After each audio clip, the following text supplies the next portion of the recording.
I got this map when I was 16 years old, and I hung it up on the wall, and I would literally sit here and spend hours staring at it and studying all the countries, all the capitals, and all the other little minute details on this map and just learn about the world. But most importantly, I spent my time dreaming about all the places that I would eventually go.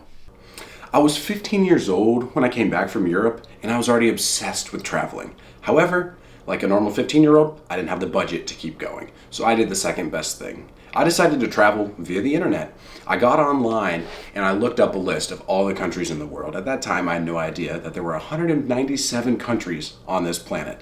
So I did what any rational 16-year-old would do, and I made a list. I wrote down every single country in the world in this journal.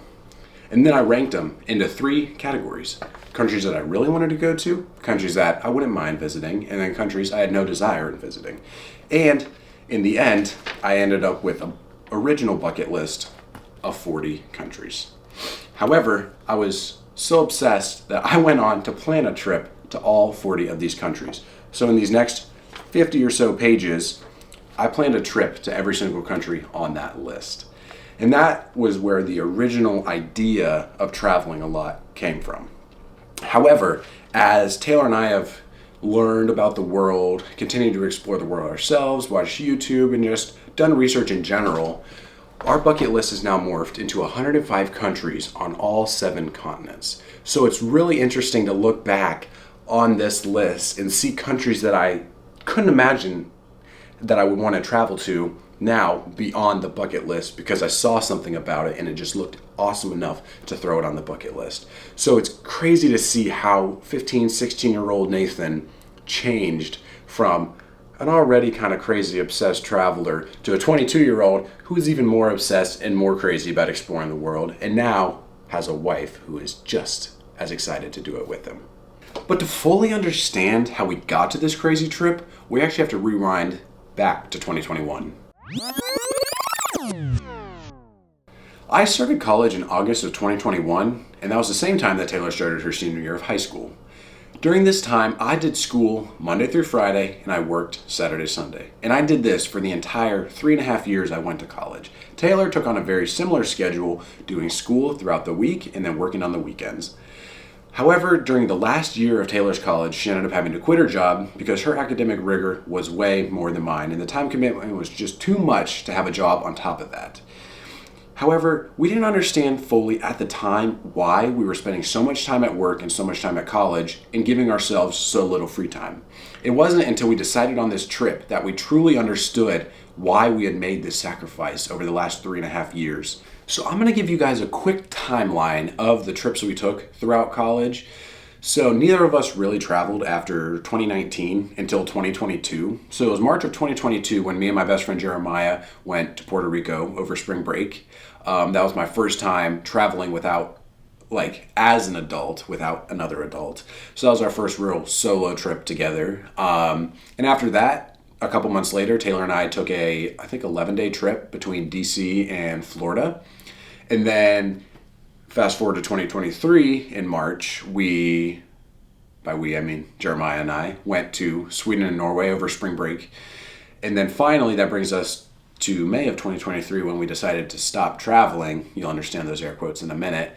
When Taylor and I took our trip to Hawaii. And those trips really formed us as travelers, giving us the opportunity to go out, learn on our own, and discover who we are, how we travel, and how we get along on the road. Because it's way different than being here in Ohio, just existing.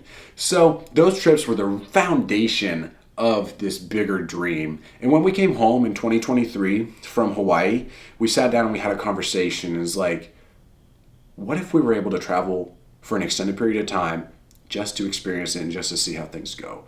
So we sat down with a 9-month trip. And we're like, this will be a great graduation present to us, so let's make that happen. However, when we said we would stop traveling, stopping traveling is not actually what we did. There was 3 other trips that appeared in that time frame that we justified as a once-in-a-lifetime experience, and they were under $500, so we allowed them to happen. In March of 2024, Taylor and I took a quick little trip up to Niagara Falls, got to go to Canada, which was actually Taylor's very first time out of the country, and her only time out of the country, which is crazy because she's about to go outside of the country for 2 full years. And then Taylor took a girls' trip as she graduated college to Florida in, I think, June of 2024.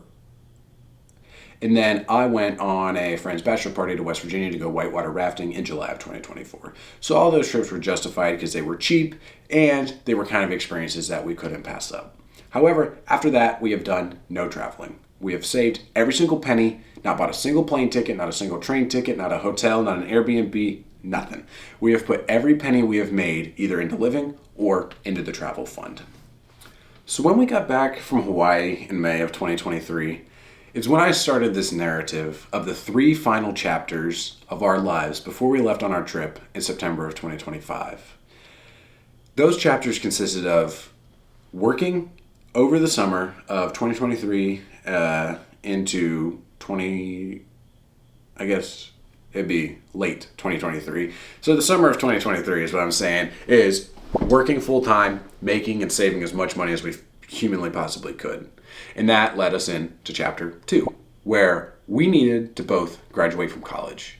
Check mark. We did that. Completed. We graduated college, which led us to the final chapter of working full time. From the second, I graduated in December, and from the second, Taylor graduated in May. So that gave me about 3 extra months, or 5 extra months actually, to work.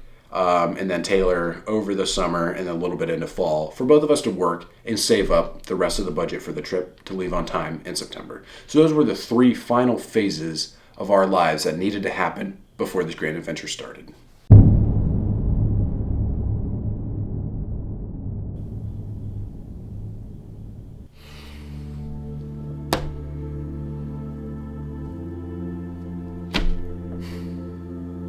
We're $10,000 under budget. So this led us to a very difficult conversation and to the unexpected chapter 4 before we left. We sat down and decided to have a tough conversation. We had 3 options. We could either shorten the trip and leave on time in September. That only allows us to travel for about 6 months before we had to come back and get real jobs. We could delay until December of 2025, which would allow us to travel for the full year, but we'd also have to miss out on a couple friends' weddings, and it wouldn't give us the full opportunity to experience the things here in Ohio that we were going to miss out over that time frame, and that just wasn't worth it to us. So we ended up deciding on our final option, which was to delay an entire 8 months until June of 2026, which led us to here in Zanesville, Ohio.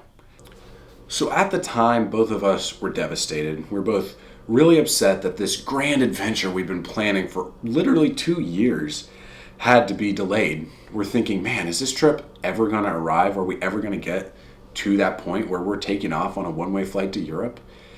And it wasn't until we got down here to Zanesville and we started to understand the true reason of why this delay happened. And we've come up with what I think are some very good reasons and some positive outcomes from this delay. We have learned a lot about filming and editing, none of which we would have had done before if we would have left in September. So this is allowing us to practice, to learn, to not make hopefully terrible videos, and give us the time to figure out our style. But I think more importantly, this 8-month delay has now allowed us to be able to travel for 2 years instead of 1. Which is crazy. 8 months to allow us that extra budget to see twice as much, which is insane that we are blessed enough to even say that we get to do that. And we got to go to my sister's wedding and to 2 other of our friends' weddings. And it's going to allow us just an opportunity to, figure life out. So it truly is a blessing that this trip was delayed, and I think having this extra weight will make it even more worth it. So that all leads us to where we are today, 8 months out from leaving on our trip, and I kind of want to give a sneak peek of our itinerary. I'm going to show you guys on the map where all we kind of intend to go, all the places we want to visit. But you will notice that out of the 24 months of travel we've allotted ourselves, we only have about 14 months of plans. This was done intentionally to leave enough room for spontaneity and small things to pop up and to leave us the flexibility in a 2-year trip around the world. This will allow us to make spontaneous changes, maybe have friends come and visit or family come and visit, and just to maybe stay in a place longer if we want to, or add a new place that maybe there's a cheap flight or a cheap train that we want to go. And having that flexibility will really allow us to do that. So everything I'm about to show you is tentative. This is our ideal trip if everything goes as we have planned, and obviously there'll be more or less in certain areas, but this will kind of give you an idea of our 2-year plan.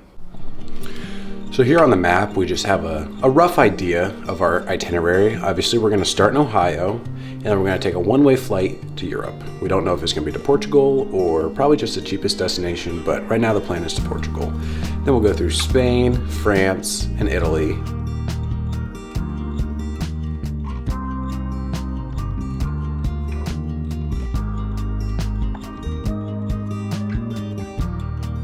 Into Slovenia, Croatia, and maybe Bosnia and Herzegovina before we head our way to Greece. And then we'll track onto Cyprus and Turkey before flying down to Africa to Zambia and Zimbabwe, and then finally to South Africa. Then from South Africa, we're going to trek all the way to Australia.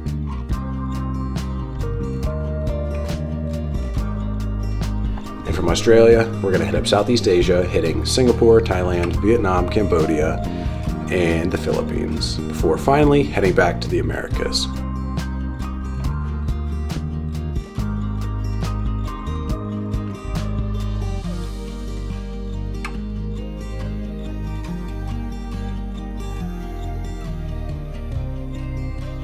Where we fly into Cancun, Mexico.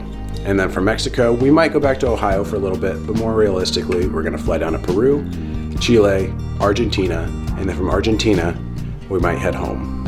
Obviously, like we said, this leaves us a bunch of flexibility, but this is kind of an idea of the countries we plan to visit currently.